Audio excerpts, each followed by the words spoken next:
आज black and white की शुरुआत हम इन तस्वीरों से करना चाहते हैं जो हजारों शब्दों की कहानियां कह रही हैं। 45 दिन के महाकुंभ में इतने बड़े उत्सव के बाद संगम का मेला क्षेत्र आज पूरी तरह से सूना पड़ा है। आज ना तो यहां आम लोगों की भीड़ है, ना श्रद्धालुओं की लंबी लंबी लाइनें हैं, ना वीआईपीओं के लिए कोई अलग से व्यवस्था की जरूरत पड़ रही है और ना ही पुलिस का लंबा चौड़ा बंदोबस्त है। आज कोई भी व्यक्ति बड़ी आसानी से यहां आ सकता है, स्नान कर सकता है, जितनी देर चाहे उतनी देर यहां रुक सकता है। मतलब 24 से 48 घंटे में ही इस महाकुंभ की रौनक अब जा चुकी है। और जिस हिंदू मुस्लिम सौहार्द की बातें हम लगातार इन 45 दिनों तक कर रहे थे कि प्रयागराज में महाकुंभ के दौरान जो हिंदू और मुसलमानों के बीच सौहार्द था, वो सौहार्द भी कुछ ही घंटों में समाप्त हो गया। और शायद इसी को हम समय कहते हैं, इसी को समय का चक्र कहते हैं। महाकुंभ समाप्त होने के सिर्फ एक दिन के बाद ही 27 फरवरी को प्रयागराज के एक इलाके में गौवंश के कई टुकड़े पाए गए। पुलिस का कहना है कि कुछ अराजक तत्वों ने गाय के बछड़े का कटा हुआ सिर, उसके पैर और दूसरे अंगों को हिंदुओं के घरों के सामने फेंक दिया। ये तस्वीरें आपको विचलित कर सकती हैं, इसलिए पहले से ही आपको हम आगाह कर रहे हैं, इसलिए आपको इन्हें पूरी स्पष्टता के साथ हम दिखा भी नहीं रहे हैं। लेकिन हम आपको यह जरूर बता सकते हैं कि इस इलाके में जिस तरह से गाय के बछड़े के अलग अलग अंगों को काटकर फेंका गया, उसके पीछे एक घृणा और एक बहुत बड़ी साजिश हो सकती है। नफरत के अलावा कुछ नहीं है। ये हम लगातार आपसे ये बात कहते आ रहे हैं कि देश को प्रयागराज के हिंदू और मुसलमानों से सीख लेनी चाहिए, जहां 45 दिनों तक महाकुंभ का आयोजन हुआ और इस दौरान दोनों पक्षों के बीच किसी भी तरह का कोई विवाद एक दिन के लिए भी नहीं हुआ। प्रयागराज में पूरे देश से 66 करोड़ हिंदू आए, लेकिन किसी भी हिंदू ने सड़कों पर कोई उग्र प्रदर्शन नहीं किया और ना ही किसी दूसरे धर्म के लोगों को जरा सी भी कोई चुनौती दी। लेकिन महाकुंभ के समाप्त होते ही प्रयागराज में एक ऐसी घटना हुई जिसकी किसी ने कल्पना नहीं की थी। इस मामले में पुलिस ने एफआईआर दर्ज कर ली है और इस एफआईआर में घटना को लेकर दो बड़े आरोप लगाए गए हैं।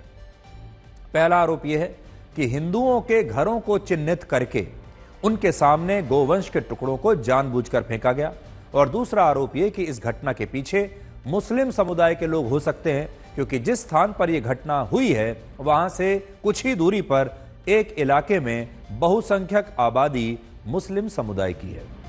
एफआईआर में यह भी दावा है कि इससे पहले भी पिछले 6 महीने में कम से कम 2 बार इसी तरह की घटनाएं हो चुकी हैं, जिनमें गाय की हत्या करके उसके अलग अलग अंगों को हिंदुओं के घरों के बाहर फेंक दिया गया।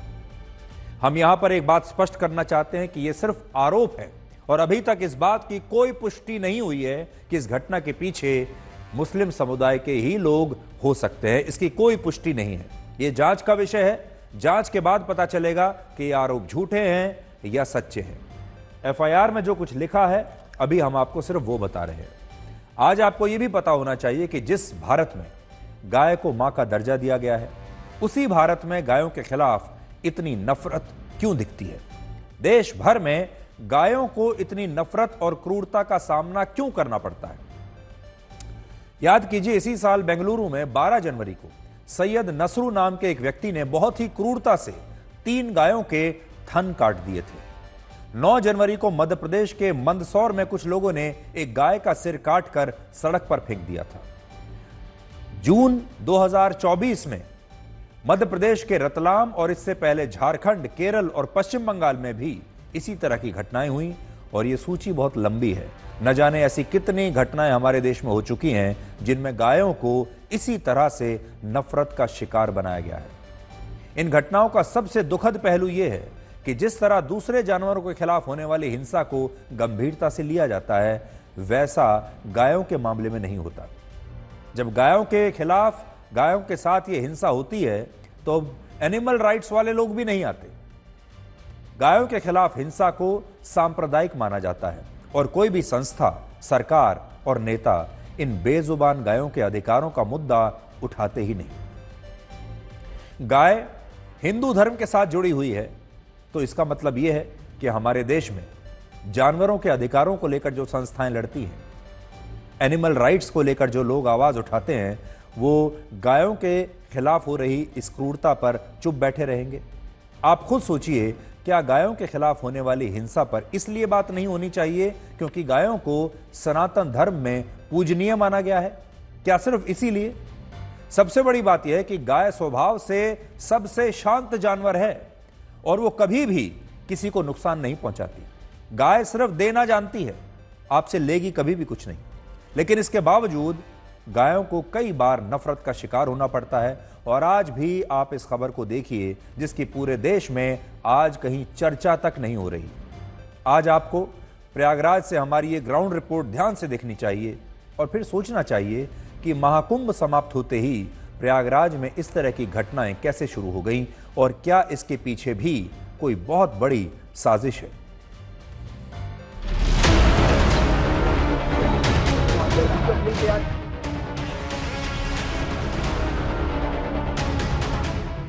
जिस धर्म नगरी प्रयागराज में पिछले 1.5 महीने से सनातन का सबसे बड़ा मेला लगा था, आज उसी शहर को किसी ने सांप्रदायिक आग में झुलसाने की साजिश रची है। प्रयागराज के दरियाबाद में कुछ असामाजिक लोगों ने हिंदू परिवारों के घर के आगे गाय के बछड़े के टुकड़े फेंक दिए। सुबह जब दरियाबाद के हिंदू परिवार अपने घर के बाहर निकले तो किसी घर के बाहर गाय के बछड़े का सिर था तो किसी के घर के बाहर उसके पैर और बाकी अंग। ये साफ था कि साजिश हिंदुओं को भड़काने की थी, प्रयाग को हिंसा की आग में जलाने की थी। गोवंश का धड़ जो है और गली में पैर जो है, दूसरी गली में जो है मांस के लुथरे पड़े हुए थे। सब लोग मिलकर लोग थाने गए, इसे सूचना दिया, FIR दर्ज कराया। इस तरह की घटना 3-4 बार हो चुकी है। क्योंकि महाकुंभ बहुत कुशलता पूर्वक संपूर्ण हो गया तो कुछ अराजक तत्व जो है वो सौहार्द बिगाड़ने की कोशिश कर रहे हैं। आगे त्योहार आ रहा है, उनको ये बात अच्छी नहीं लग रही है कि महाकुंभ इतनी अच्छी तरह से सकुशलता से कैसे संपन्न हो गया। नाले पे 3 महीना पहले जानवर का हिस्सा फेंका गया था जिसकी शिकायत की गई थी। इन लोगों ने कोई कार्रवाई नहीं की। इसकी FIR दर्ज हो गई है। हम आशा करते हैं इस पर कार्रवाई हो। हिंदू परिवारों ने जब अपने घर के बाहर पूजनीय गौवंश के अंग देखे तो वो इस साजिश को समझ गए और उन्होंने तुरंत पुलिस को जानकारी दी। पुलिस ने जांच की तो पाया कि घरों के बाहर ही नहीं बल्कि इस क्षेत्र में मौजूद नाले में भी गाय के बछड़े के अंग फेंके गए थे। ये नाला है और नाले के बगल में ये पूरी मुस्लिम बस्ती है। तो यहाँ पर इस तरह की जो शिकायत है मिली है तो इसके बाद ये जो लोग हैं ये लगातार कोशिश कर रहे हैं कि इस तरह की जो दोबारा कोशिश की गई है सौहार्द बिगाड़ने की ये ना हो। और योगी सरकार से मांग की गई है कि ऐसे लोगों पर सख्त से सख्त कार्रवाई की जाए। दरियाबाद के लोगों का कहना है कि इससे पहले भी 2 बार इस तरह की साजिश हो चुकी है। गाय के बछड़े के अंग फेंकने को लेकर ये लोग पास के मुस्लिम मोहल्ले के असामाजिक तत्वों पर आरोप लगा रहे हैं। पुलिस अब CCTV कैमरे के आधार पर जांच आगे बढ़ा रही है। प्रयागराज से पंकज श्रीवास्तव, आज तक।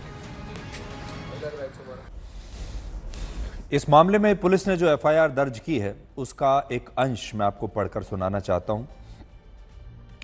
और उसमें लिखा है, आज दिनांक 27/2/25 को सुबह लगभग 7 बजे मैं जब घर से निकला, ये शिकायतकर्ता का वर्जन है जो उसने लिखा है, तो देखा कि मेरे घर के सामने गोवंश का सिर कटा हुआ पड़ा था तथा पड़ोस में जो एडवोकेट रहते हैं उनके गेट के बगल में भी गोवंश का पैर पड़ा था।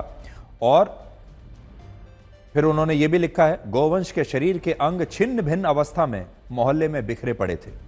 हम लोगों के मोहल्ले के नाले के उस पार मुस्लिम बस्ती है और उस बस्ती के कुछ अराजक तत्वों द्वारा गोवंश के अंश को काटकर फेंका गया है।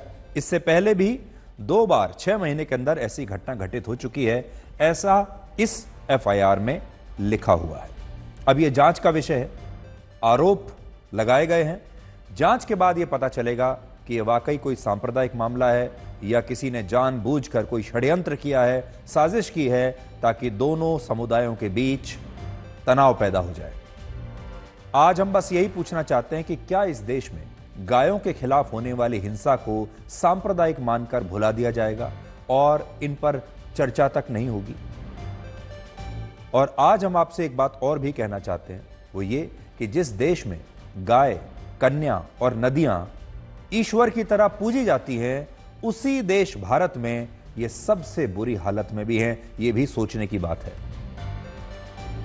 आज हम आपसे समय यानी वक्त के बारे में भी कुछ कहेंगे। इंसान जीवन भर सबकी कीमत लगाता है, लेकिन वो ये भूल जाता है कि समय से कीमती कुछ नहीं है और ये समय ही है जिसका मूल्य समझा जाना चाहिए, समझा जाता है। समय बड़ा बलवान होता है। आज से 48 घंटे पहले तक महाकुंभ का मेला क्षेत्र लाखों लोगों से भरा हुआ था। संगम के घाटों पर हिंदू श्रद्धालुओं की लंबी लंबी लाइनें थीं।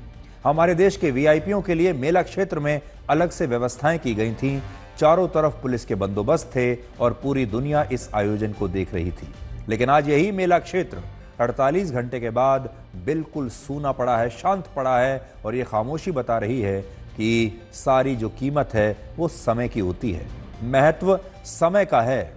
आज भी संगम के घाट, गंगा और यमुना की पवित्रता और यह प्रयागराज शहर वैसा कि वैसा ही है, इसमें कुछ बदला नहीं है। जैसी हवा, जैसा पानी और जैसा वातावरण 48 घंटे पहले था, वैसा ही अब भी है। लेकिन इसके बावजूद यहाँ की रौनक समाप्त हो चुकी है और ये समाप्त इसलिए हुई है क्योंकि वो समय, वो घड़ी अब बीत चुका है। जब समय था तो इन सब का मूल्य था।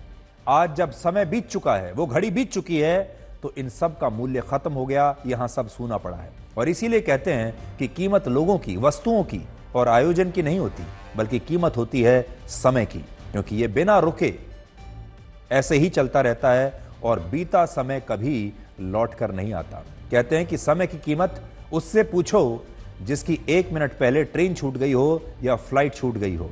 और आज महाकुंभ की कहानी भी बिल्कुल ऐसे ही है। इसलिए आज इन तस्वीरों को देखकर समय के महत्व को समझिए। बहुत सारे लोगों को गलतफहमी हो जाती है कि ये मेरी वजह से हो रहा है, लेकिन ये होता है समय की वजह से। ये समय का महत्व है। जब एक स्थान पर उस समय के महत्व की वजह से उत्सव मनाया जाता है और फिर जब वो समय निकल जाता है तब उत्सव जो है वो बिल्कुल खामोशी में छा जाता है।